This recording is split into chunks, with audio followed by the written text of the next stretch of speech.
Hey everybody, how's it going? I just saw Inside Out, and damn, that's a good movie. Like, even though I've been hearing so much good stuff about over so long, I thought my god might have been a little hyped, but it's a good fucking movie. Now it's Soup with back the to aid of Fallout Wonder Glue. Equestria. And there have been several bottles of the latter in the pony's toolbox, along with a wrench and, squee, Okay, a screwdriver. mic checking. There had also been a feebly locked medical box with a few healing bandages and a couple extra bobby pins. And a tin of mint owls. I stared at the tin for the longest time, fighting the urge to just go ahead and take one. Just one. It took effort to shut the box, leaving them inside. I relocked it. Never again. I was finally out of these damned shackles.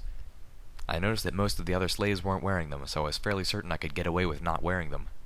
But if I hadn't gotten them off myself, I suspected there wasn't any pony out there with the better know-how and kindness to have helped me out. Yep. I really hated Philadelphia. The turret fire stopped. Nuke it!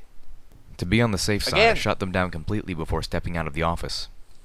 My pit buck said I had 5 to go, and I was still out of ammo. Use I it as a needed a club. plan. Moving back the way I had arrived, I tried unlocking the Or, you destroy those laser turrets, why not just loot them for batteries? maintenance room I had been kept out of earlier. With any luck, there would be more magical spark packs inside. The door clicked open, but my streak of luck had ended. There were no magical spark packs, no weapons or ammo of any kind. Instead, there was the skeleton of a Pegasus pony who had locked himself inside, alone with a now empty bottle of buck and a case of painkillers.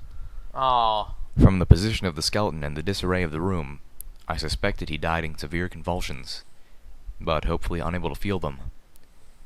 There were a few posters, well preserved, on the wall of this room that I'd never seen before. A rather fantastic poster for a Pegasi aerial acrobatics team called the Wonderbolts, whose bright blue uniforms were clearly copied from the darker militaristic Shadowbolts design. Or was it the other way around? A framed newspaper article on the wall read, "Wonderbolt's heroic attempt to free zebra captives leaves 4 dead. This morning, Princess Celestia announced the successful rescue of the 17 ponies held captive for 2 weeks by zebra gem pirates. The Wonderbolts, Equestria's greatest flyers, volunteered for the secret mission that sent them into the zebra waters." However, success came at a grave cost as 4 members of the elite Pegasi team were killed in the ensuing battle. Thankfully, none of the captives were killed, and only 1 received serious injury. Throughout this 2-week crisis, the Zebra Kaisar repeatedly denounced the actions of the pirates and offered support to Princess Celestia, but he denied permission for equestrian ponies to enter zebra territories, claiming it would increase existing tensions, and insisting that his army's intelligence indicated that the pirates were operating in international seas. The Zebra Kaisar continues to disavow any knowledge of where the pirate's ship is anchored. Princess Celestia Points for actually giving it the hard C. Kaiser is so much cooler than Caesar. Like, Ave Kaiser. claims that the Wonderbolt's operation in zebra territory was the result of a happy miscommunication, and apologized personally to the Kaisar. The article clearly predated the beginning of the war. One more thing to think about later, when I wasn't trying to find a way to disintegrate parasprites without a magical energy weapon, Use your or horn. incinerate them without fire. The maintenance room included a workbench and a variety of odds and ends, including the Buck's Wonderbolt's lunchbox and a sack filled with some pony's badly decayed porn collection. Mostly old copies of Wingboner magazine. I managed not to look. That's a name. Really. Okay, maybe just a little. Pegasus mares are kinda exotic, after all. Inspiration struck. Bat ponies are better. I dumped out the magazines and set the sack aside. Then I emptied the lunchbox of the muck that the food inside had rotted into. I brought up the schematic that Ditzy-Doo had given me as a gift. I didn't really expect a homemade mine would be any good against parasprites, but that didn't mean I wouldn't find a use for one later. I was about to put my new mine into the sack when I had another idea. I couldn't set the damn pony eating bugs on fire inside the building, but half an hour later, I trotted out of the printing house with a sack full of angry parasprites floating next to me. "Oh, Pirelite," I sing-songed with a smile. Mr. Shiny was most impressed, and I felt myself flush with pride. only for the pride to be swiftly followed by shame and anger that I was letting myself feel happy about slave work. Yeah. And worse, thankful to one of the slavers for praising me. The reward for my efforts was to have the magical energy gun taken from me. See, most effective means of slavery is like, the reward and punishment system. They do something bad, then you punish them. Like, you don't just beat them wildly because you feel like it. That's inefficient. It's not good. It just makes them hate you. So when they do something good, you reward them so they want to do it more often. It's a really complicated thing that most fiction does not do justice to. I say it's still a bad thing, but it's more complex than just evil and oppressed. It's more complex than that. I actually kind of wish there was like some like game, like movie or book or game that really delved into the moral grayness. Like Uncle Tom's Cabin kind of does that, where the original slave owning family was actually really nice, and the children of the slave owners called the main character, who was a slave, Uncle Tom, because they were just nice people. Like Uncle Tom's Cabin kind of gets in on that. I mean, it still speaks out against slavery, but it does admit that not all slave owners are horrible people. I'm the guy who plays devil advocate. Okay, I like seeing all the sides of the conflict. But in return, he offered me a set of ragged slave barding. It offered little protection, but little was better than none, and it would help against the chilly nights. Yeah. The former wearer, according to Mr. That's what I'm talking about. Reward, punishment. Lil Pip did a good job. She did it impressively too. So she got like some warm clothing, a little bit of armor. That's how it gets you. Now, granted, this form of slavery is still horribly inefficient. It's not going to work for very long because the attrition rate is horrible. Like this is not the kind of thing that could ever sustain itself. I wonder if Red Eye knows that. Does he realize that what he's building is not sustainable? At least not in its current form. I don't know. We'll have to find out. Mr. Shiny was no longer able to use it due to decapitation. Working swiftly did not lead to more rest, but to more work. I was assigned to the scrapyard for the rest of the day. I spent all of 10 minutes getting instructions on the use of a gruesome-looking auto axe before the yard foreman, a slave himself, decided he didn't want such a dangerous tool in the hooves of such a small and weak-looking mare. I pointed out that, as a unicorn, I was more than capable of wielding the metal-cutting saw regardless of my physical size or strength. In response, he put me to work gathering the bits of scrap that the other workers, slaves, damn it, were slicing off of old passenger wagons and other sizable metal artifacts of the past. I trudged into the ear-splitting din of the scrapyard. Dozens of ponies were pitting these spinning, magically edged blades against metal. At least a dozen more were on scrap collection duty. I looked up to see the slaver guards staring down at us, armed with battle saddles or assault carbines, keeping well out of range of the auto axes. Yeah. A daring unicorn could try to float one up at them, but she would just be gunned down before she could kill more than one. Out of the corner of my eye, I saw the gorgeous yellow and green plumage of Pilot as she circled, a Wonderbolt's lunchbox clutched in her talons before soaring out of sight. Smiling to myself a little, despite my dreary situation, I got to work. Enslaved ponies, crying out under the whips of the slavers, pulled wagons piled with scavenged metal into the steel yard for slicing. Like, what does that actually help by whipping them when they're carrying your stuff? Like, a whipping fucking hurts! Like, a single whip, the reason they have to tie people to, like, the post or up is because, like, a single whip will put you down. Like, it will put you down. That's why they have to tie them up when people give whippings. Like, and these are carrying your stuff, like, if you keep doing that, they're not going to be able to work. Like, again, fucking inefficiency. If you're going to be slave-owning assholes, at least be efficient, sensible slave-owning assholes. Then we might actually have, like, a moral gray area here, where we're like, okay, they're slaves, but they're not treated that badly. I mean, only the ones that actually try to rebel get the beatings. Like, it could have been a really great moral gray area. I was shocked when several ponies trudged wearily into the scrapyard, pulling a wagon laden with a massive gear-shaped door from a stable. My work was much easier than theirs thanks to my magic, and it afforded me the chance to talk with some of the other slaves. They were not a chatty bunch, quick to remind me that too much talk made the slavers nervous, and it was a quick way to get your tongue cut out. But I was still able to glean a few tidbits which convinced me that the only places likely to find either the schematics of the Rad Engine or Red Eye's research into bypass spells were the Alpha Omega Hotel or the Ministry of Morale hub. The Alpha Omega was being used for special housing. For the lower floors, this meant housing for pit fighters. Being on the fast track to brutal death at the hose of other slaves didn't come without compensations. A much nicer place to bed down, shorter work hours, and, if rumors were true, access to a still. Who or what was housed in the upper floors was apparently a closely guarded secret. "The only other place to get booze in all of Philadelphia," one of the slaves claimed as she let her auto-axe cool down before going again at a 3-yard-long section of what had once been a stable wall, "is the Roma Bar. Slaver hang out on the other side of the wall." A shame, as I decided that I could definitely use some apple whiskey. Yeah. "Stern hates the stuff. Says booze makes slavers stupid and she ain't got use for stupid." The slave mare with the really strange accent chomped down on the bit of the auto-axe, kicking it out again and starting cutting. I hung around long enough to bundle the first chunks cut from the wall, then floated them back down to the waiting bins. Then I moved on. From the ponies willing to talk, everything about the comically barn-shaped MOM building was a mystery save that there was always a Pinkie Pie balloon anchored there, that Stern roosted in the upper tower, and that Red Eye himself... If I was Red Eye... Oh, okay. If I was Red Eye, for one, this shit would be being run way differently. But if I was Red Eye, that would be my distraction.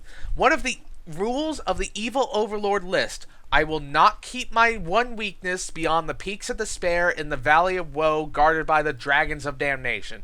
I will instead keep my weakness inside a safety deposit box in my local bank. I shall instead keep my Christmas decorations in this cave.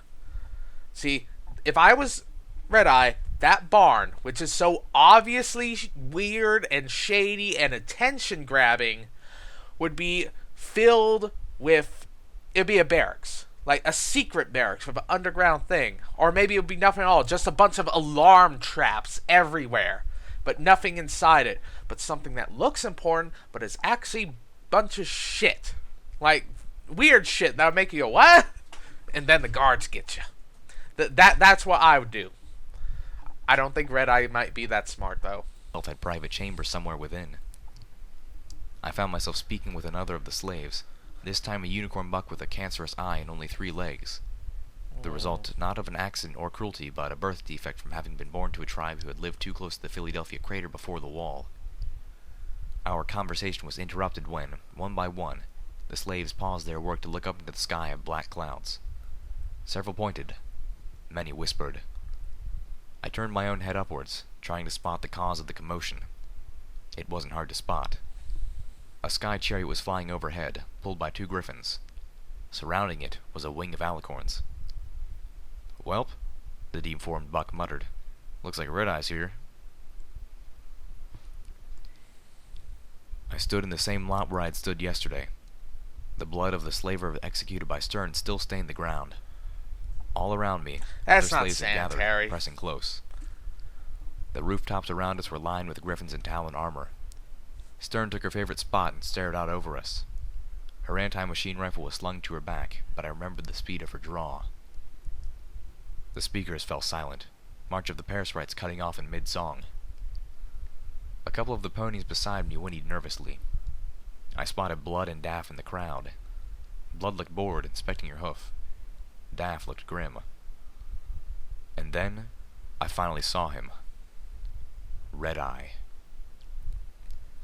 Flanked by an escort of alicorns, the pony who I'd come to blame for a great deal of the equestrian wasteland's wrongness walked up from a ramp on the right side of the building where Stern was perched. Red Eye was a strong, able-bodied earth pony stallion with a crimson coat, and a few light scars around the blank flank where his cutie mark should have been. He had a jet-black mane and tail which were practically groomed, and he wore a black cape that was slung to droop off his right side. Is he an O? Well, yes, he is an OC. So the colors check out. Damn you. I could only see the left side of his body clearly as he strode towards the center of the roof, but his left eye was distinctly blue. I wasn't sure what I'd been expecting. Hell, I think I'd been expecting an alicorn monster the size of Pinkie Pie's balloon. Some twisted and evil being radiating explosions of power. Or something equally as absurd. Red-Eye was just a pony. I could end this all now. I just needed something big and heavy. I could float it over his head and drop it. No. Even if the griffin spotted me. Even if Stern gunned me down. I could accept that just as long as I could take him with me. One of the alicorns looked out over the crowd, her eyes quickly finding me. She spread her wings and took to the air, keeping a protective watch. Damn it. They remembered, and they weren't going to let me pull the same trick twice. I realized with a chill that the alicorn... What you should have done is when it looked you right in the eye, you should have gave it the wiggly eyebrows. You know, play mind games with it. Alicorns knew I was here. And so did their goddess. Which, I suspected, meant Red-Eye did too. This was a stupid plan. In the middle of the roof was a strip of railing which had once held a sign. Red-Eye trod up to it, the other two alicorns taking positions on either side of him. He turned towards us, putting his forehooves up spread out on the railing as he stared down. I gasped, my world suddenly lurching out from under my hooves. Workers, welcome and thank you for joining me. Red-Eye was even more charismatic in person, his words oily smooth and devilishly persuasive. But I was barely hearing them. My gaze transfixed on the red glow that came out of the metal sheath around what should have been his right eye socket. A cyber pony? Red-Eye was a cyber pony? Yeah! I was staring in the face of a level of technological advancement that soared way beyond terminals and sprite bots. Red-Eye had cybernetic implants. How? Where did he get them? The Institute! When did that sort of technology even become possible? Well... No, I got nothing. My gaze traveled down his body, searching for other signs of augmentation, and locked on his right foreleg. Red-Eye was wearing a pit buck. Red-Eye was a stable dweller. He's bad karma. I have demanded a lot from you in the name of the future, Red-Eye was saying as I shook myself out of my utter stupor. The crimson cyber-augmented stallion even wore his pit buck on his right foreleg, which was uncommon. Just like me. But I would not call for anything from you that I would not demand from myself, Red-Eye claimed, looking over us. The red beam of that targeting eye flashed as it swept over me. As you can see, I was gifted, through no merit of my own, with a privileged upbringing that the good ponies of our equestrian wasteland could only dream of. I lived in a stable where such luxuries as safety, food, and clean water were taken for granted. Our water talisman alone could have given life-sustaining nourishment to thousands, but was instead being used for frivolous joys like our atrium's fountain. He frowned, shaking his head. Observe my eye. My stable offered medical and technological advancements far in excess of even pre-war civilization. Ponies in the highest rank of stable tech conspired to make my stable an experiment in rulership the Earth Pony way. Celestia suckle me. Stable 2 had always known a unicorn overmare. I tried to imagine a stable under Earth Pony rule driven by the same push for progress and industry that had dominated the thinking of the Ministry of Technology. What could they possibly... Okay, I know that Stable 2 always had a mare, and kind of weird that there would be no stallions in all the 200 years, but always a unicorn mare.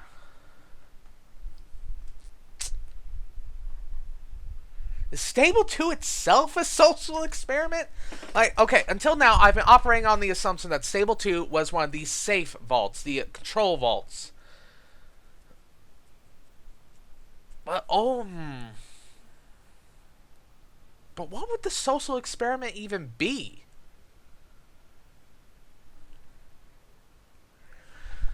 I don't know. Maybe we'll figure it out. Apparently we do go back to Stable 2 at some point. We've accomplished over 200 years of isolation.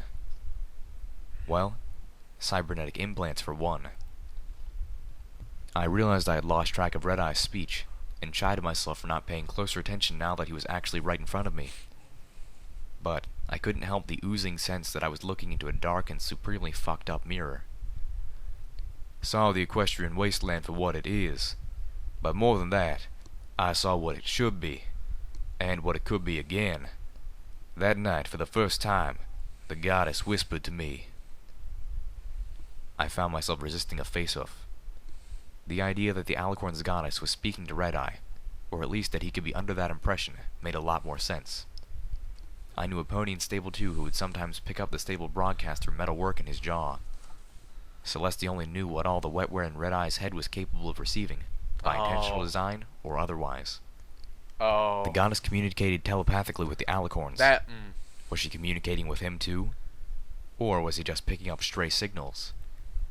Preacher had suggested develop a remedy that Red Eye was getting garbled messages. And the first thing that she showed me was how wrong my stable's teachings were.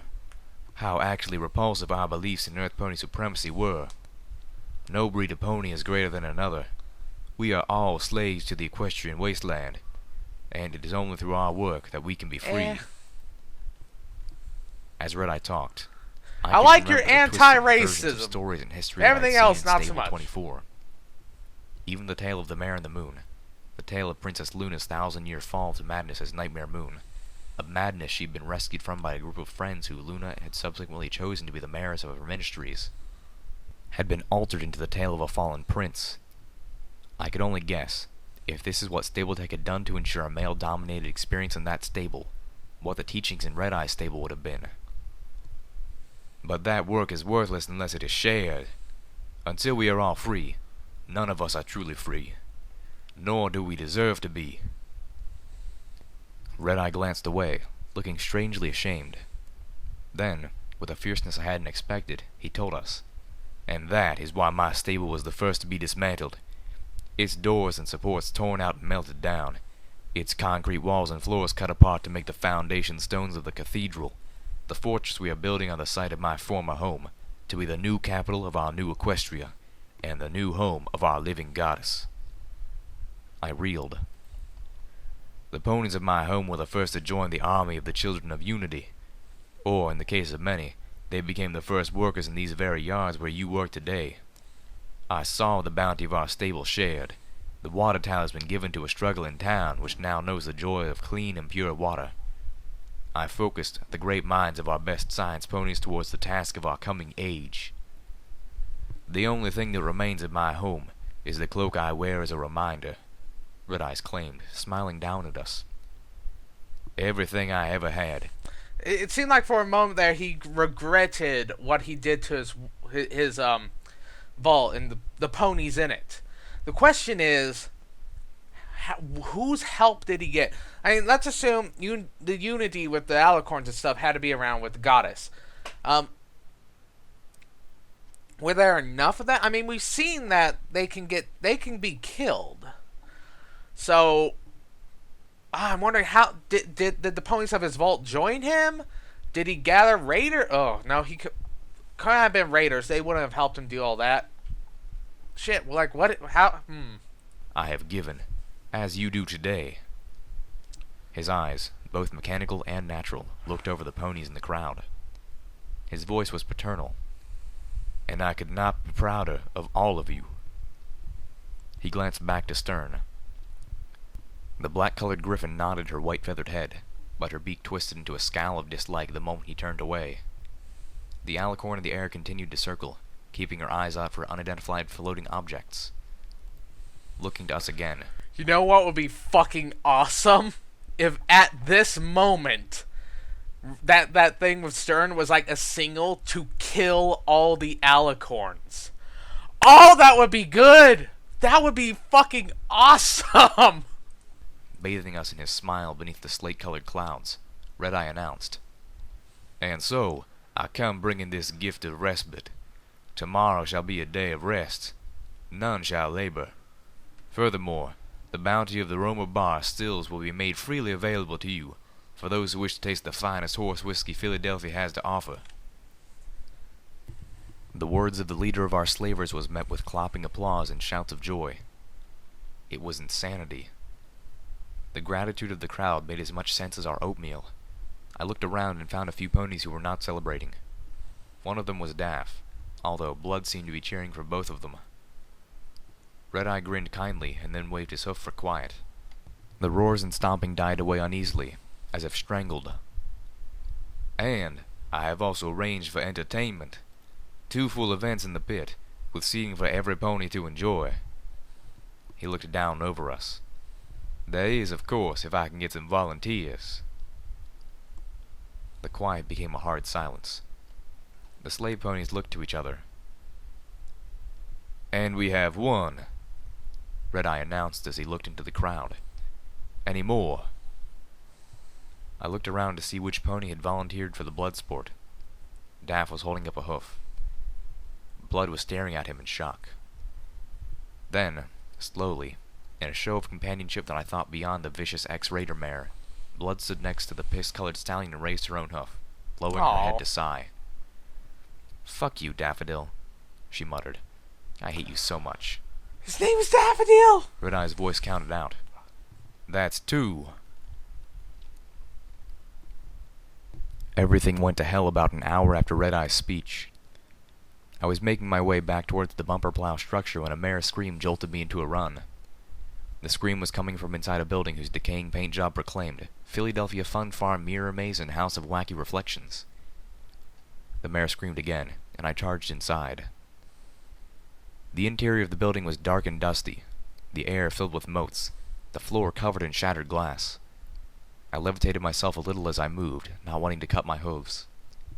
The place was a maze, just as advertised, but very few of the mirror frames held anything more than a few nasty shards jutting against their backboards.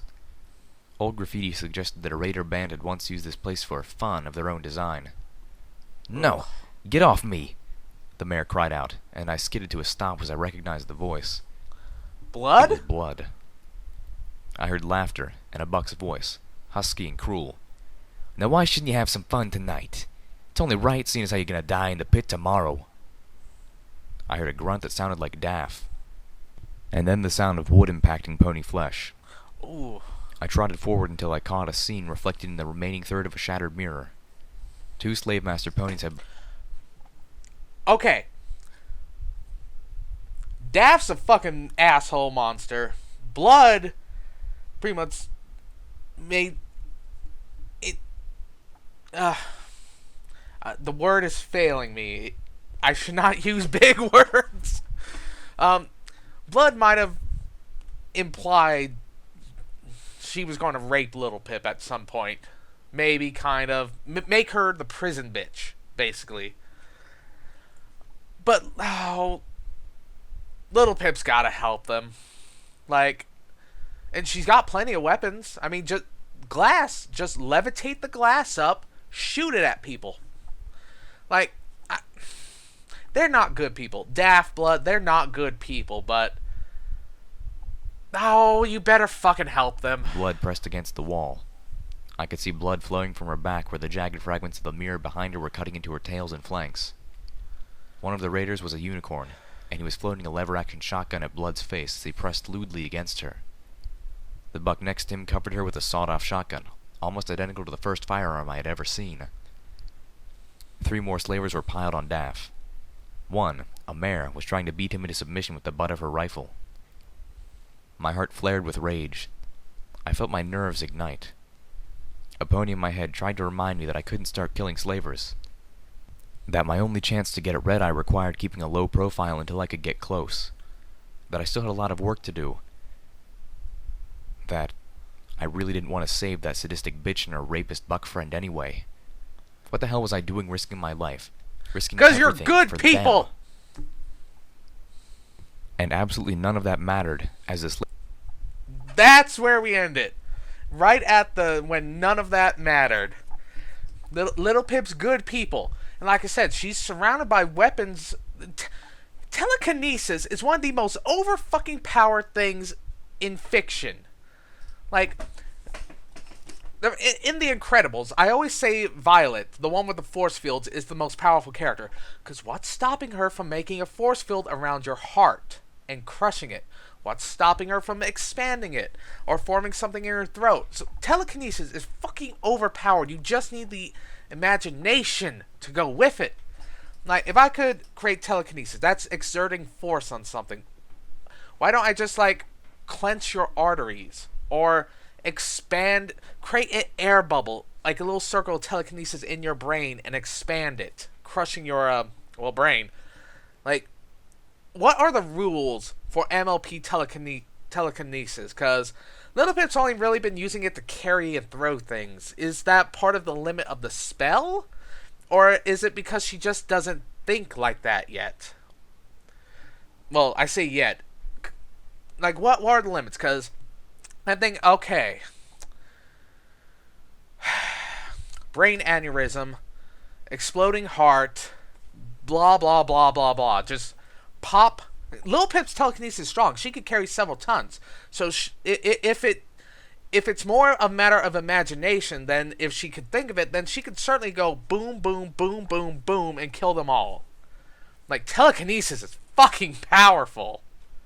I don't know. What are the limits on this, K-Cat? What are the rules?